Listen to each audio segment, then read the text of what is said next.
Bine ați venit, dragii mei! Astăzi vom vorbi despre arhetipul leului.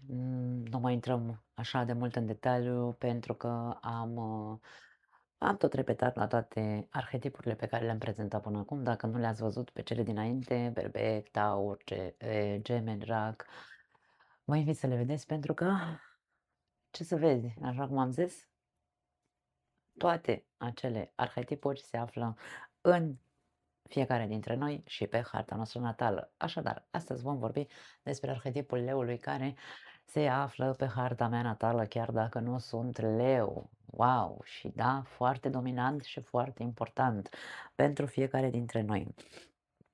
Fiecare arhetip în parte vine cu o parte pozitivă și una negativă, așa cum am explicat și la celelalte materiale anterioare. Avem și aici același aspect. Nici negativul nu este atât de negativ, nici pozitivul nu e atât de pozitiv, așa că atenție mare la cum se manifestă acest arhetip al leului în fiecare dintre noi.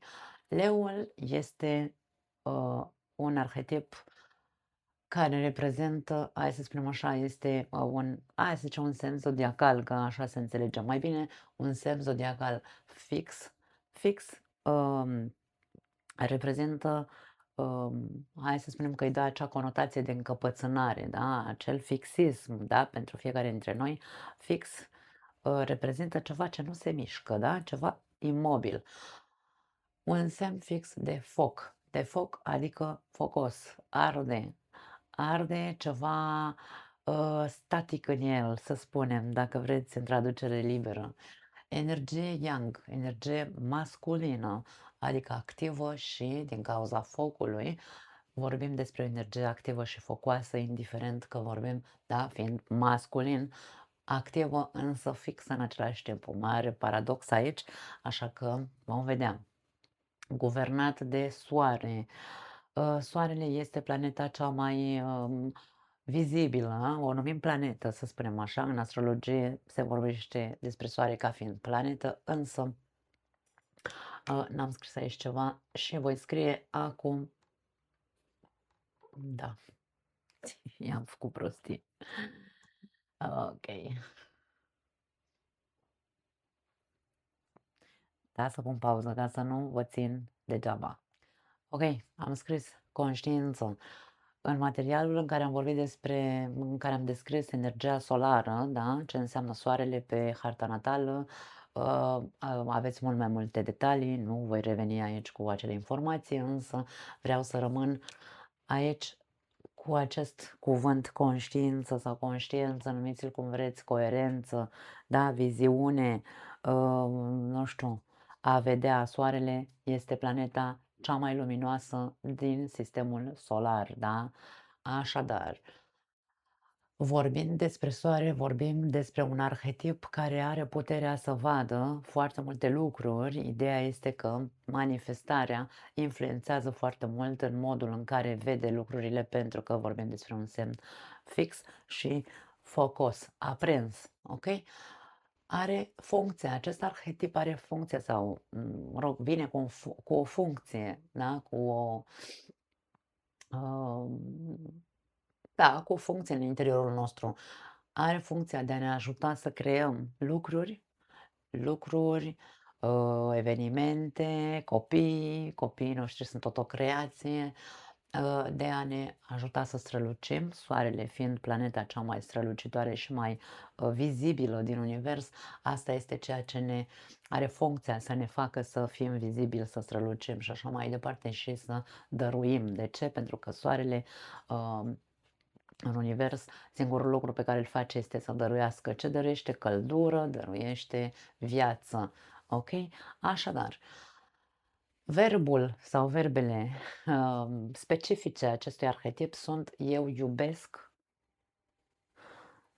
Arhetipul leului în astrologie este asociat cu zona inimii, este asociat cu căldura sufletească, să spunem așa, sau căldura noastră interioară. Eu iubesc și eu creez. Hai să vedem. Eu iubesc, eu creez. Plecăm de aici. Ce creăm în viața noastră cu acest arhetip? Depinde. În zona în care avem leul pe harta noastră natală, putem să creăm extrem de multe lucruri, însă le putem crea pe negativ sau pe pozitiv. Manifestarea acestui arhetip în fiecare dintre noi, după cum am spus mai devreme, poate să fie um, una negativă, însă negativul nu este chiar atât de, hai să spunem, negru pe cât pare. De ce? Pentru că pe negativ cuvintele cheie, să spunem așa, sunt egoismul, vanitatea, dramatismul, încăpățânarea, mândria, dominarea și validarea sau aplauzele pe care le căutăm în exteriorul nostru. Ce este atât de greșit să acceptăm că toți avem nevoile astea în noi înșine, da? Toți vrem să fim, hai să spunem, apreciați, toți căutăm să fim validați pentru ceea ce suntem, pentru ceea ce oferim, pentru că aici vorbim despre foarte multă generozitate, da? În acest arhetip vorbim despre faptul că vom este uman și aici înglobez toată lumea, pentru că de-aia spun că avem acest arhetip fiecare dintre noi în interiorul nostru, este uman și natural să căutăm nu aplauze neapărat, vai ce frumos ești pentru că ești și atât, da? Pentru că existi, soarele, da? Soarele există pe cer și ne uităm la el și zicem, wow, ce minune de planetă, sau, mă rog, ce zicem noi că e el. Nu, aici se distorsionează, pentru că în momentul în care toate aceste cuvinte cheie negative sunt duse la extrem, pentru că așa cum pozitivul dus la extrem devine negativ sau dăunător pentru noi, la fel și negativul dus în extrem duce la toxicitate. Nu e nimic rău să fim egoiști, eu mereu vorbesc despre egoism, inclusiv în etalările mele, dragii mei, egoismul este prost înțeles. Egoismul sănătos înseamnă iubire de sine. Punct. Poate să spună toată psihologia ce vrea să spună. Egoismul nesănătos, pentru că trebuie să se facă o diferențiere între egoismul sănătos, care este iubire de sine, și egoismul nesănătos, care duce către acea tulburare narcisică, ok? Este o mare, mare diferență, pentru că egoismul nesănătos, din punctul meu de vedere, este acel egoism, acea căutare de ceva și de un obiectiv și mă duc către acel obiectiv și calc pe cadavre fără să mă uit dacă las sau nu victime în jurul meu. Așadar, nu e nimic rău în noi să fim egoiști, pozitiv, să ne gândim la noi, să fim bine. Vanidos am zis aici. Ce înseamnă să fii vanidos? De ce e atât de, hai să spunem, negativ acest cuvânt vanidos? Ce înseamnă vanitate în primul și în primul rând? Vanitate înseamnă când, dacă e dusă la extremă, bineînțeles că aici vorbim despre nu știu, hai să zicem că totul trebuie să fie așa cum se spune, orgolios, că n-am scris aici orgolios și, da, are de văzut cu orgoliul, e ăla umflat așa în noi pe degeaba, orgoliu și, cum se spune, și aroganță, da?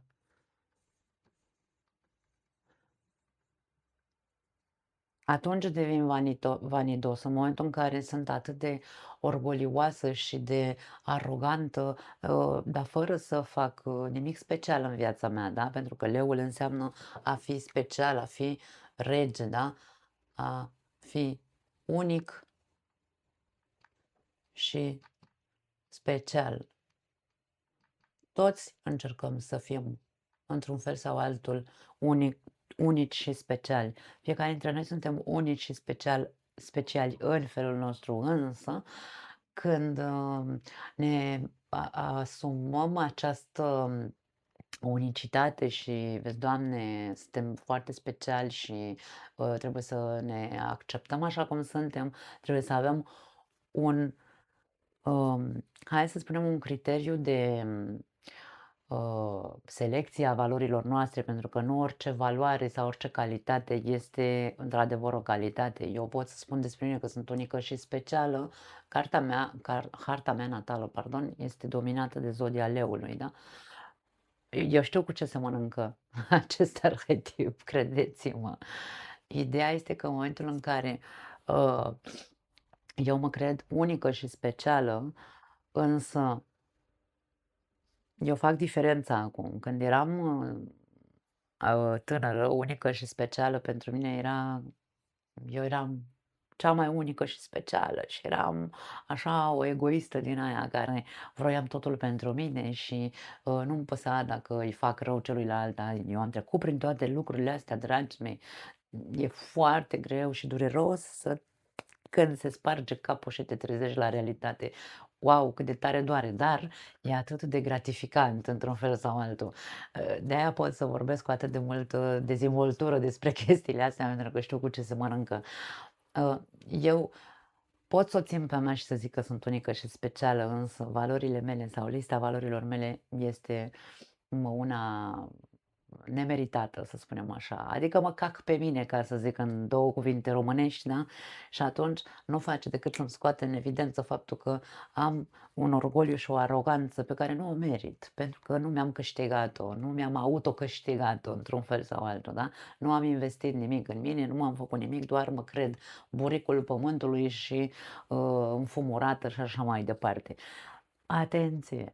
Toate aceste lucruri există, noi trebuie doar să vedem unde suntem acolo orgolioși, pentru că pe harta natală a fiecăruia dintre noi leul este așezat undeva, nu este așezat în același loc pentru fiecare. Aici putem să vorbim de faptul că unii dintre voi puteți să aveți, nu știu, leul în casa 10, de exemplu. Casa 10 e casa carierei, acolo ești orgolios, vanitos, înfumurat și buricul pământului și habar n-am. Dacă nu te-ai autoeducat, nu te-ai auto-observat, pentru că de-aia vorbim despre conștiință, da? Așadar, acest arhetip, prin puterea acestui astru, ne face să fim foarte conștienți de ceea ce zace înăuntru nostru. Dacă toată această exprimare, manifestare negativă este într-adevăr toxică pentru ceilalți și inclusiv pentru mine, pentru că eu mă pot vedea când sunt egoistă și orgolioasă și arogantă pe degeaba și să stau supărată pe toată lumea pentru că mi-a făcut mie, m-a deranjat pe mine toată lumea. Mă văd, este imposibil să nu mă văd. Ce este rău? Hai să continuăm, pentru că este foarte important de reținut că nu tot ce este atât de negativ e negativ, voi continua. Ce este atât de, hai să spunem, greșit în a fi dramatic din când în când? Toți suntem dramatici, toți avem o dramă interioară, toți suntem încăpățânați, toți suntem mândri, toți vrem să dominăm, toți vrem aplauze, da, acea validare despre care vorbeam. Ce e rău în asta? Rău este în momentul în care nu vedem, pentru că nu punem ochiul pe noi, nu punem focusul pe noi, conștiința noastră este doar în exterior pusă și nu este pe interior, nu ne auto-observăm, să ne dăm seama în momentul în care fac o dramă, poate am dreptate să fac o dramă. Uite, nu știu, m-a supărat nu știu cine și sunt foc și pară, pentru că e foc aici, nu am ce să fac. Și o țin pe mea aici cu focul meu și fac dramă peste dramă, dar nu particip să conștientizez. Păi stai puțin, că poate ălălaltul de lângă mine îmi spune, păi, nu știu, nu e așa de dramă cum vezi tu, și îmi dă un argument în momentul în care eu nu sunt capabil, da, nu sunt capabilă să văd argumentele celuilalt, voi continua să rămân în dramă și voi continua să fac dramă și victime în jurul meu. Asta este insistența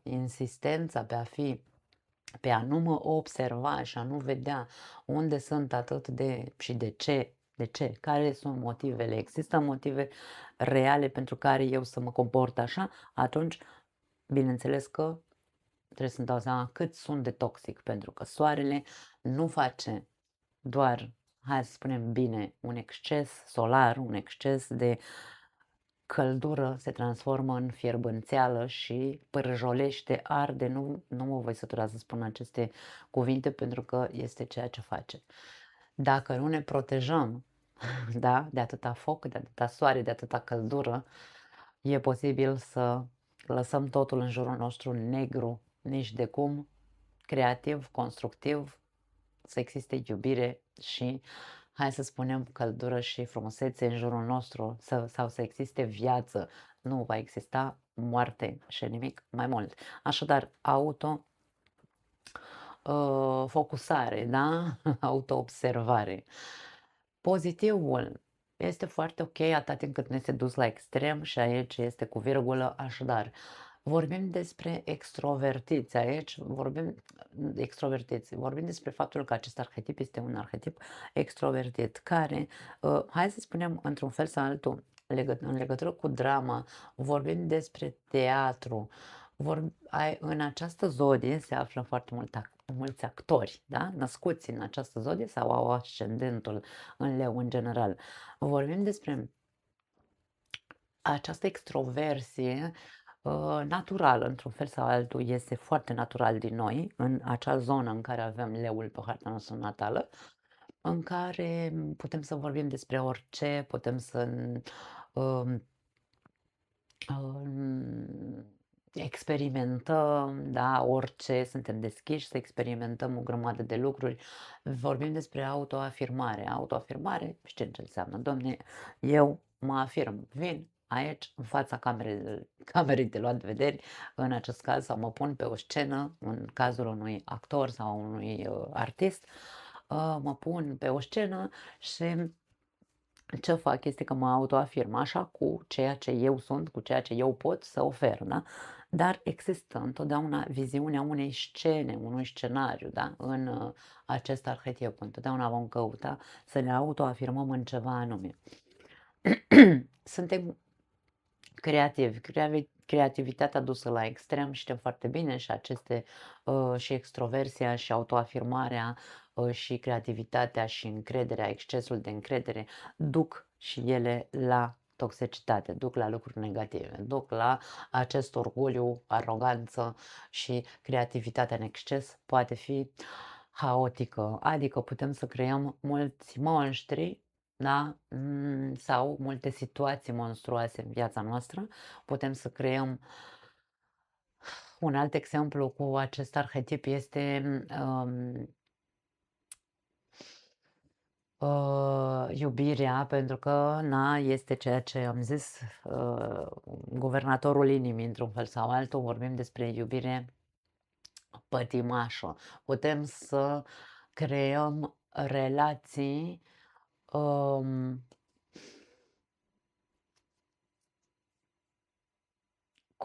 nu știu dacă care ne consumă sau pe care sau în care să-l consumăm pe celălalt, da? Acea pârjolire despre care vorbeam. Putem să intrăm în relații fără să ne dorim neapărat, da? Intrăm doar așa cu foc, cu patimă și atât. Poate să existe această posibilitate și în legătură cu creativitatea putem să creăm copii. Copiii sunt, hai să spunem, sub aspectul acestui arhetip. Creăm copii, însă copiii noștri pot fi creați într-un fel destructiv în momentul în care tot focul, patima și pasiunea noastră se așează pe ei. Putem să-i motivăm atât de mult pentru că vorbim despre persoane, hai să spunem, acolo unde avem leul pe harta natală, putem să fim persoane care îi inspiră pe ceilalți, putem să fim liderul haitei, să spunem într-un fel sau altul, cel care conduce, însă excesul de creativitate și de a prelua tot timpul conducerea și de a încerca să fiu o inspirație pentru celălalt poate să facă foarte mult rău, pentru că pot să creez un copil în care eu să investesc foarte mult suflet, iubire, da? Să investesc foarte mult suflet și ce să fac este să pot să cresc un narcisist, pot să cresc pentru că din toată generozitatea mea și toată energia mea se duce către creația mea, încât o pot distruge, în loc să o, hai să zicem, să o ajut să crească sănătos. Este foarte, hai să spunem, complex acest arhetip. Vorbim despre curaj instinctiv, să spunem așa, intuitiv, mai bine spus, da? Intuitiv, pentru că vorbim despre un semn de foc, vorbim despre foarte multă intuiție. Intuitiv este un protector, da? Instinctiv este un protector, este energia curajului. Vorbim despre foarte mult entuziasm sau optimism și vorbim despre o altă fațetă sau calitate. Nobil este nobil și iubitor. Suntem nobili și iubitori, entuziasmați tot timpul, zâmbitori, fericiți între ghilimele, zâmbitori, veseli vreau să spun, da? Și curajoși. De ce? Pentru că optimismul este la casă aici, da? Și entuziasmul. Încrederea, foarte mare încredere în sine ne dă acest arhetip în zona în care îl avem pe harta natală. Ideea este că toate aceste lucruri, cuvinte cheie să le numim pe pozitiv, duc sau se transformă în această latură negativă în momentul în care nu ne auto-observăm că sunt de fapt în exces, duse la extremă, da? De ce spun asta? Pentru că iubirea în extremă, dragii mei, sau în exces, nu face, adică eu vă spun și de ce eu. Pentru cei care știți un pic mai mult despre astrologie, casa 7-a este legată de relații, da? Casa 7-a, casa 4-a este casa familiei, așadar aici vorbim despre, într-un fel sau altul, un soi de asemănare între ele, da? Cum casa 7-a vorbește despre relații în general, da? Relații de tot felul, nu doar relații de iubire, însă vorbește despre relația de cuplu. Eu am leul pe casa 7-a. Și de aia spun că vorbesc din ceea ce cunosc deja, pentru că am trăit acele experiențe. Am fost excesiv de nobilă, iubitoare, entuziasmată, optimistă în relația mea. Am avut foarte mult curaj, am luptat foarte mult pentru relația mea. Am încercat să-mi inspir partenerul de viață să ajungă și el la un nivel. Am fost foarte generoasă, de încredere nici nu mai vorbim. Am încercat să fiu foarte creativă, toate lucrurile astea am încercat să le fac și când le-am făcut în exces, ce credeți că am obținut în relația mea? Multă durere. De ce? Pentru că sufocam. Sufocam și pârjoleam relația, împârjoleam partenerul și până la soțul meu ascendent leu, așadar suntem opuși cumva, într-un fel sau altul, casa 1, casa 7-a, și până când nu am conștientizat că ceea ce fac este excesiv de mult și că fac mai mult rău relației decât bine, relația mea nu s-a pus pe picioare și buba era la mine, nu la el, săracul. Așadar, aici închid paranteza ca să înțelegem cam cum se manifestă această pozitivitate când este excesivă. Pentru că este foarte ușor după aia să cădem în ce? În dramă, facem o dramă. Eu am făcut aia pentru relație, eu am făcut, sau mă rog, pentru prieteni, nu contează pentru unde ai tu leu pe harta ta natală. Am făcut o grămadă, nu mai vreau să văd pe nimeni, toți bărbații sunt niște porci, da? Deci toate aceste lucruri, multă teatralitate acolo unde avem leul pe harta natală când este excesiv de folosită sau folosită în exces, manifestarea este excesivă, da? Fie ea că dăm din inimă, nu e un lucru bun, trebuie să știm să conștientizăm ce e bun și ce e rău pentru noi. Aici, aceste lucruri pe care eu le-am scris, insist să spun că fiecare dintre noi vrem să fim unici și speciali în acea arie a vieții noastre. Toți tindem să fim buricul pământului, da? Să fim unici în ochiul celuilalt. toți căutăm să fim în centru. Ideea este că trebuie să încercăm să vedem că atât de multă putere, am scris puternic aici, atât de multă putere de la acest fixism, atât de multă putere de a, hai să spunem, de a rezista, pentru că fixismul este rezistență, atât de multă putere de a rezista anumitor evenimente, credința foarte mare pe care o avem că noi putem cu de toate.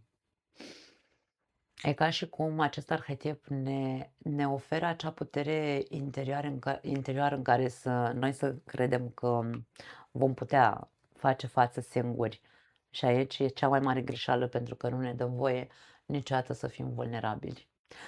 Eu în momentul, insist cu exemplul meu pentru că e cel pe care îl cunosc cel mai bine, în momentul în care m-am vulnerabilizat față de soțul meu și am zis de ce fac atât de multă dramă, când am scos la suprafață tot ce aveam în mine, tot veninul care se strânsese, pentru că se strânge venin în momentul în care ajungem să facem foarte multă dramă și să fim orgolioși, mândri și aroganți. Veninul era la casă, dragii mei, însă în momentul în care am început să mă... Bineînțeles, totul a plecat de la conștientizare. În momentul în care am început să mă observ, mi-am dat seama și atunci am început să mă vulnerabilizez. N-am mai plâns ca o actriță făcând dramă, să zicem așa, tăvălindu-mă, ci am plâns conștient și am zis, îmi pare rău. A fost foarte greu, e al dracului de greu să zici, îmi cer iertare, știu cât de mult rău am făcut în această relație, vreau să remediez. Aia este poziția regelui adevărat, acelui lider adevărat din interiorul nostru, în momentul în care este auto-observat, în momentul în care se auto-observă cum interschimbă, să spunem, sau nu știu dacă e corect spus așa, pozitivul îl face negativ și negativul îl poate face pozitiv, atunci se produce adevăratul miracol și atunci este când, într-adevăr, reușim să fim pe poziția acestui rege sau regină care o căutăm cu acest arhetip. Atunci vom fi în stare să creăm lucruri minunate în viața noastră, pe acea arie unde avem leul pe harta natală, atunci se întâmplă miracolul și vine lumina și vine iertarea și vine, pentru că soarele în tarot știm că soarele înseamnă eliberare, iertare. Da, mă rog, iertare, știți, pentru mine iertare egal eliberare. Atunci se produce vindecarea, dragii mei, vindecarea adevărată în interiorul acestui arhetip fixist, da, și focos și destul de tragicomic, ca să spun așa.